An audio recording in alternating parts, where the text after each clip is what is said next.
Hello Revolution students, and welcome back to another video on the Russian Revolution area of study 2. In this video we are going to look at the bourgeoisie and how they fared under the new Bolshevik regime from November 1917 up to 1927. The first thing we need to understand about the bourgeoisie is the Bolshevik attitude towards the bourgeoisie, the capitalists within Russia. And the Bolsheviks viewed the bourgeoisie as class enemies. As a consequence, once they got into power, the Bolsheviks were going to try to destroy the existence of the bourgeoisie, the capitalists within Russian society.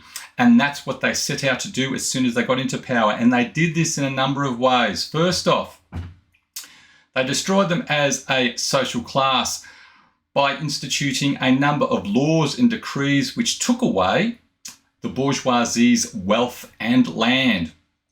So, one of their first decrees, the Decree on Land, which they passed on the 26th of October 1917, abolished all private ownership of land. So all that land owned by the bourgeoisie was no longer owned by them, it was owned by the state.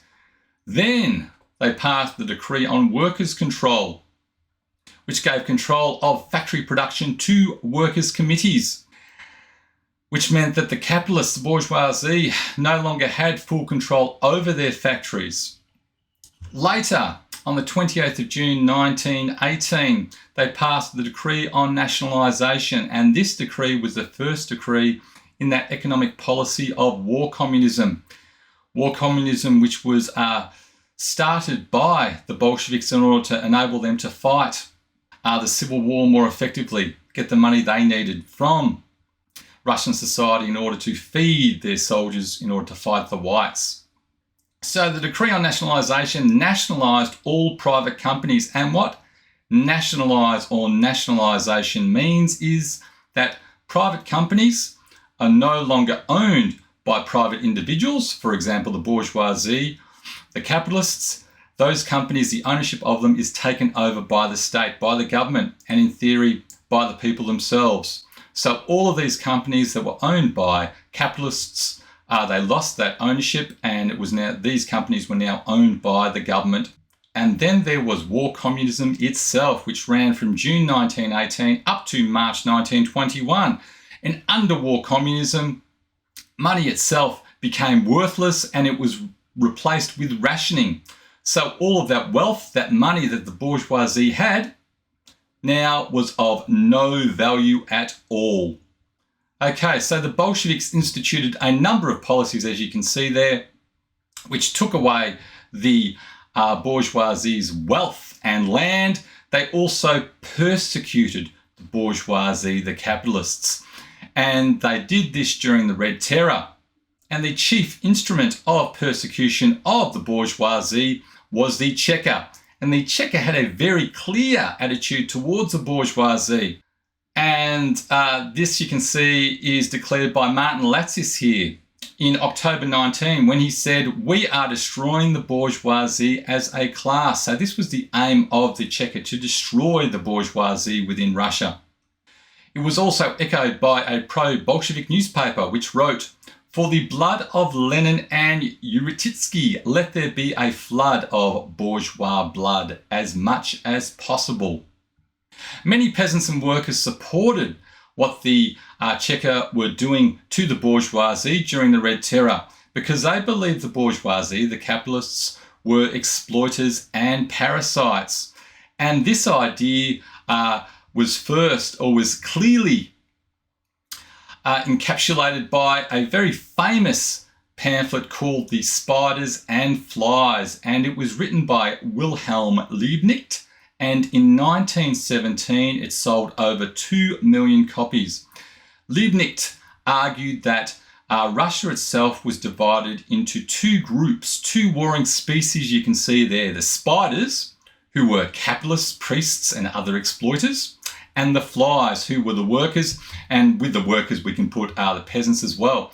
You can see on the side there is a very famous image or painting created by Victor Denis, which is entitled Capital in 1919, and it depicts a capitalist there on a pile of gold but behind him is a spider's web. So this is echoing what Liebknecht has written in Spiders and Flies and depicting the capitalist as a spider. I have an extract from Liebknecht's Spiders and Flies, and he wrote, "The spiders are the masters, the money grubbers, the exploiters, the gentry, the wealthy and the priests, pimps and parasites of all types. The flies are the unhappy workers who must obey all those laws the capitalist happens to think up. Must obey, for the poor man has not even a crumb of bread." So, during the Red Terror, it is estimated that over 100,000 people were executed, and many of these were bourgeoisie, and as a consequence of this, many bourgeoisie and other white emigres fled Russia between 1917 and 1921, and you can see there the stat there we have. It is estimated about 2 million, many of them bourgeoisie, fled Russia at this time. Okay, let's get into some historical interpretations about the bourgeoisie and how they fared under the Bolshevik regime between November 1917 to 1927. And the first historical interpretation I have here is from Richard Pepys, and he writes, "The urban middle class, the bourgeoisie, the professionals, financiers, merchants, industrialists, rentiers gave him, Lenin, little trouble, for they submitted at once, corroborating the thesis of the founding manifesto of Russian social democracy of 1898, that the further east one moved, the more supine the bourgeoisie. As Pravda put it, from such a bourgeoisie, there was nothing to fear." Okay, let's look at our second historical interpretation now, and it is from Orlando Figes, and he writes, "For the vast majority of the Russian people, the ending of all social privilege was the basic principle of the revolution. The Russian had a long tradition of social levelling stretching back to the peasant commune. It was expressed in the popular notions of social justice which lay at the heart of the 1917 revolution. The common belief of the Russian people that surplus wealth was immoral, that property was theft, and that manual labour was the only real source of value owed much less to the doctrines of Marx than it did to the egalitarian customs of the village commune. If the Bolsheviks had popular appeal in 1917, it was in their promise to end all privilege and replace the unjust social order with a republic of equals." So there is our video on the bourgeoisie and how they fared under the new Bolshevik regime from November 1917 up to 1927.